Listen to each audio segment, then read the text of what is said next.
even further. So I feel like, again, the idea for both teams is almost like a gentleman's agreement. Like TLID coming in is like, I want to play late game. If I can stay in the game long enough, I will win. And ONIC, they kind of understand is like, if we can end it fast enough, we will win, right? So this is just about like, okay, how does like I feel like it's easier to delay the game than end the game as fast as possible, because we see desperation coming in from Keyboy as well as Ryota.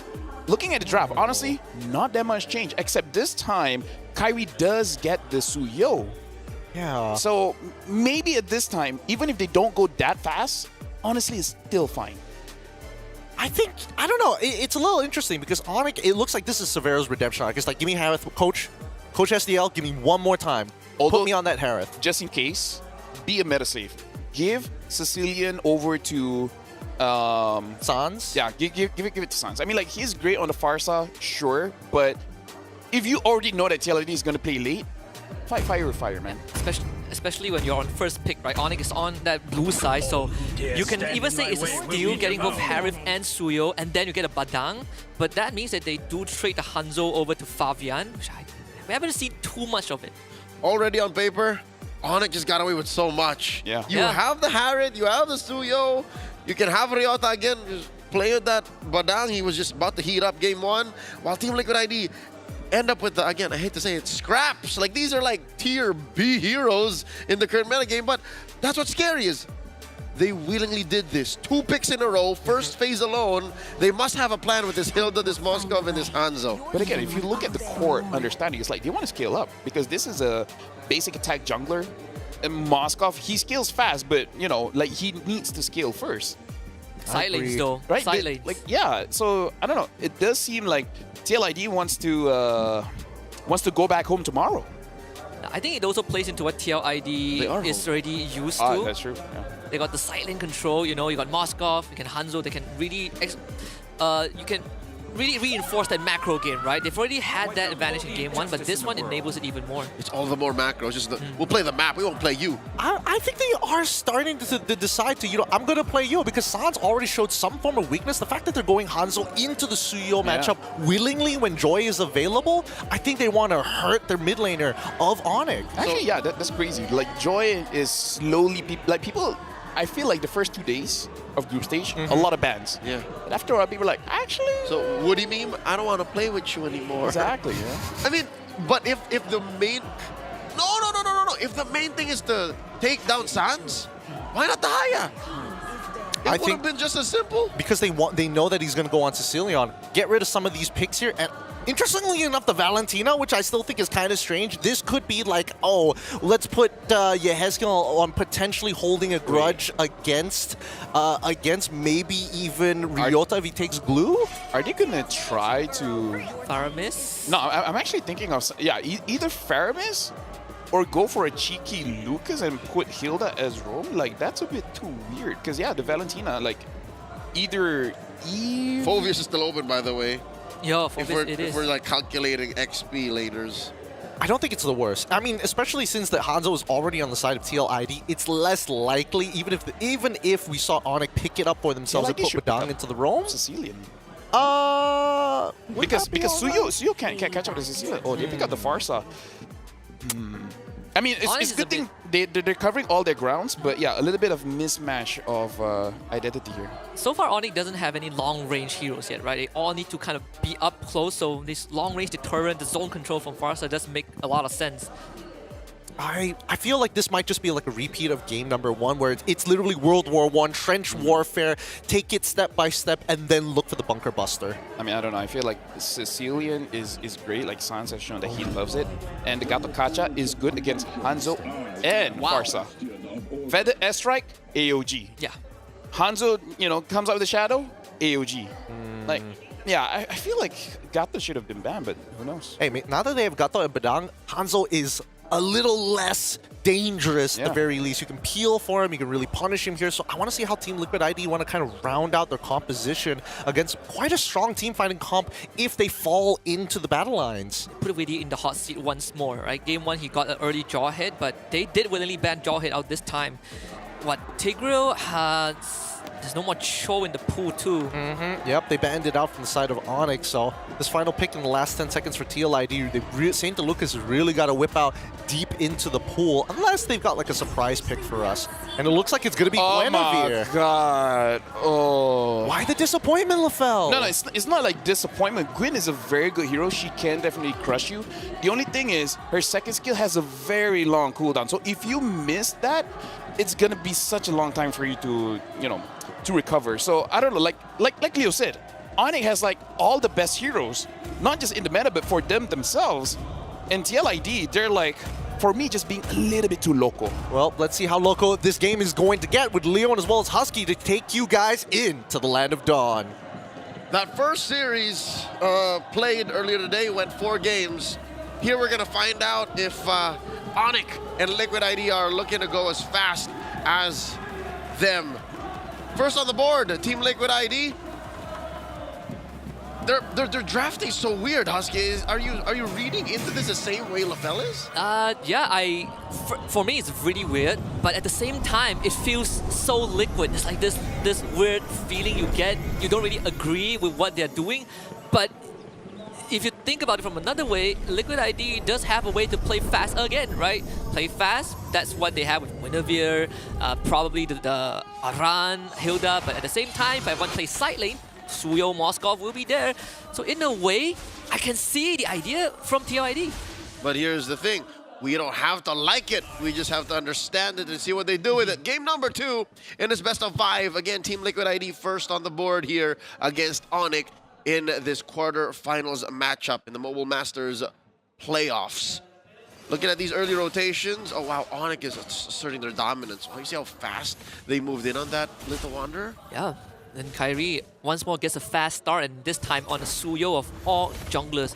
Keyboy just keeping Widdy under control, and Widdy just has to eat the punishment, right? He willingly put himself in this spot. And I think for Liquid ID, the idea is we want Fabian to get ahead, and Fabian's going to be that guy that gets us through the mid-game before Aaron Shiki comes online. Yep, folks, you just saw the emblem set for both squads. So make of that what you will. Kyrie is rocking the killing spree on this Suyo. Looking at Team Liquid ID's lineup, yeah, I can see it proccing very easily. Like, they only have really one large target that won't be proccing killing spree so much, and that's Aran. Everyone else, if Kyrie finds, can heal him, can give him that move speed, can proc it. Fabian even getting punished just a little bit as he waits for the purple buff to come back up in 5 seconds. Turtle also will be spawning. Both teams already getting ready at the pit. Sans and Ryota will shed at mid-wave, get close to level 4. Kyrie chunking Widdy out to half. Massive surge into that fence brush. Now Widdy peeking from the Y brush. Yezkiel does not have level 4 just yet. This is not looking good for Liquid. Sans gonna hit 4, Ryota has already hit 4, Widdy forced to flicker away, Kyrie gets the turtle, a fight does break out though with Fabian in the frame, but they get control, but Keyboy, the knockout from Widdy, insufficient, and he, once more, will have to give himself away, first blood for Kyrie. It looked bad already, and now it's going to worse. They force Yezkiel to use his flicker, still unable to reach level 4, Team Liquid ID with a fumble. Early game, not even 3 minutes in, we're about to lose their orange. Fabian, he will try to get this somehow with the help of his teammate. Goes to the back, jumps on the Keyboy. At least he gets his buff, but again, Liquid ID have to invest a lot of resource for this. Okay, so the orange did not get stolen. The Cavaliers can count their blessings, yet still, ONIC are pushing forward. This is just 1 kill on the board, Husky. 1 kill, 1 turtle, but I can already feel the gap is huge. That was a fight where both XP laners participate, but one of them clearly has a way bigger impact. Aran, he might be beefy, but ONIC just ignores him, right? They go for someone that's easier to take down, like Widdy, like Fabian, who now has to play from behind because of that early snowball. Kyrie is a level hit. And now Ryota is forcing away these small camps from Fabian. Fabian is starved. We'll see later just a bit the actual figures on the gold that both teams are carrying. And oh wait, Aran gets surged onto. Fabian can count his blessings, not needing the retribution to secure the camps every time, so he did use it on that lizard just to make sure that Kyrie doesn't get any further ahead.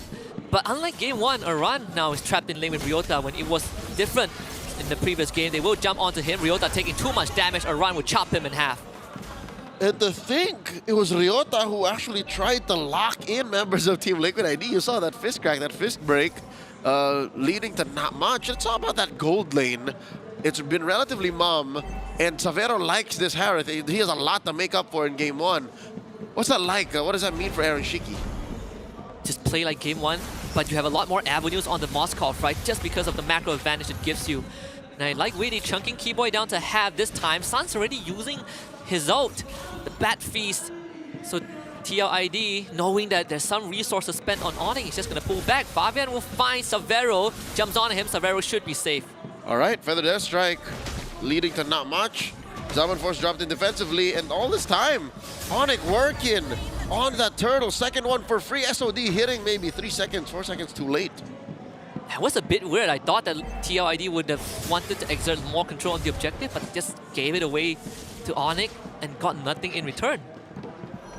You know, one could only assume that maybe they made the decision. It's not worth it to contest. We're not going to gain much. We can put more effort into keeping this gold lead tight. Again, it's under 500 gold, Husky. This is actually better than what we were at earlier. ONIC was almost at 1,000 up. They were able to stop a potential bleeding, right? No, ONIC was able to scratch them a little bit, but Liquid ID, they bandaged it up pretty well, put a band-aid on it. And ONIC now would, in fact, are slowing down too. It feels like that gas has temporarily ran out. Yep, and for now, can confirm that ONIC does have a late game insurance. It benefits them too to slow down the game as much. With Savero there waiting, and Sans, but there is a mid-game power spike we're waiting for. Team Liquid ID suddenly, once Aaron Shiki's ready, when Yehezkiel's ready, hell, when Fabian is ready, which I think will be much sooner when Sans is, or Savero, then we have a game. So very much it's following that same narrative beat as Game 1. Oh, the punch! Aran should be able to get away from this. The Sanguine Claws doesn't hit him.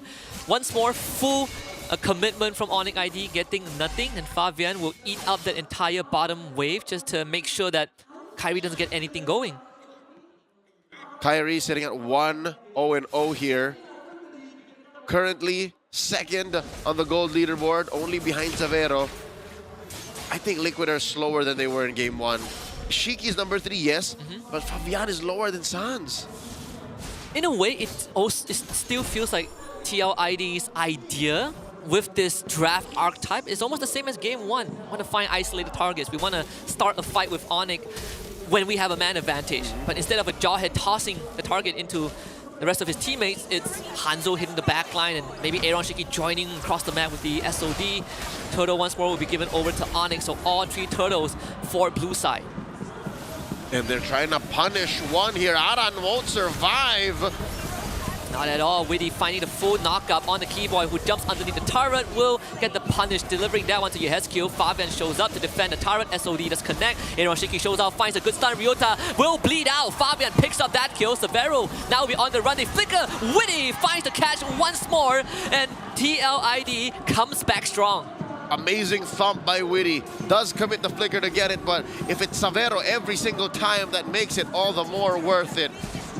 Nice off-camera push by TLID, and suddenly they are in control. Suddenly they are on the offensive, despite giving up every single turtle.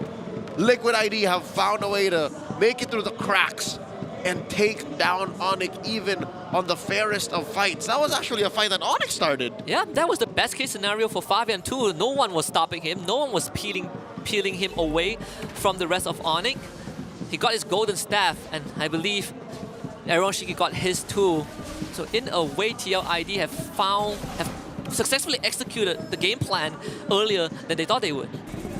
And it is increments in return that Liquid ID will receive, right? You can't expect a sudden comeback. This is a lineup that still needs to put farm on Fabian, a lineup that puts farm on Aaron Shiki, but they have to accept the fact that there is a small dynamic in play here. The more time you waste, the more Savero and Sans will hurt. But here's the alternative. That's both magic damage. So you can itemize against it. Let's see where are they at right now, items-wise. We'll see in just a bit. I would say good news is that mid-tier 1 did go down. ONIC took that, so you open up the map a bit more for ONIC. TLID looking for concealed play, instantly denied by Suns. A run from the back. Severo now commits to the fight. Keeper will eat up all the damage as Severo picks up Witty this time. Fabian wants to kill, doesn't get it, and it's a double kill for Severo. Yehezkiel has fallen, Weedy as well, and now Shiki's running away. Oh no, he won't survive this! Kylie gets him. Tries to make an outplay with the SOD, but Kyrie eats it in the face. ONIC comes back strong just in time for the Lord to spawn top side. So this is going to be an ONIC Lord for sure. Despite the small amount of kills and how... Oh, wait, Fabian. Oh no, his body. Oh, he's going to get swapped Can he out. pull it? Yeah. He's fine. Despite all that, it's still just about 2,000 gold between him. So these are small movements on the map that have high impact. That's making this game as cerebral as it is. We're approaching the 10-minute mark, folks, and still we are under 10 kills in total. But the map is looking bluer than ever in Game 2. One of the main differences compared to Game 1 is that Severo now rocks the Purify. He has learned a bit of that lesson. Right? Purify allows him to stay in these fights. If Fabian wants to stick onto you, Flicker is not going to help. But it's sure as heck it's worth it to stop Witty from chain CCing you with that spatial migration into that Violet Requiem. And see how much ONIC can do with this Lord. It's going to crash mid for sure, open up the map even more. Yep, there's that tier 2 ruined. Holy defense is still up and kicking. Feather strike committed by Yehezkiel. And there goes that shield.